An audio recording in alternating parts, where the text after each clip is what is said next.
Қазақ эстрадасында өзіндік қолтаңбасы бар әнші әрі актриса Айгүл Иманбаева ел естімеген жаңалығымен бөлісті.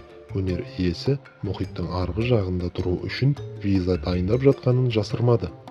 2020 жылдың жазында бір айға оқуға кететін адам едім. Құжаттарымның барлығын дайындап, шетелге университетте білім алуға бара жатқан едім, бірақ болмай қалды, деді Иманбаева. Әнші ағылшын тілін үйреніп жүргенін, діттеген жеріне бара алмаса да, екінші деңгейге өткенін жария етті.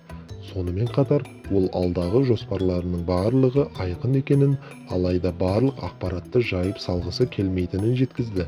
Америка құрама штаттарына 10 жылға виза реттеп жатқан жайым бар. Ол жұмысыммен де, жеке өміріммен де байланысты. Сол себепті ағылшын тілін үйренуім керек. Тілді нақты қажеттілік болғаннан кейін меңгеріп жатқан жайым бар, деді өнер иесі. Иманбаеваның сөзінше, ең жеңіл тіл ағылшын тілі екен. Неге бүкіл әлем ағылшынша сөйлейді десем, расында өте жеңіл тіл екен. Тек етістіктерін жалғап отырсаң, әйтпесе түкте қиындығы жоқ екен. Бастысы, адамда ниет болса, тезірек үйреніп алады, деді қазақ эстрадасының танымал өкілі. Одан бөлек, өнер иесі карантин кезінде құр жатпай, екі бірдей киноға түскенін де атап өтті.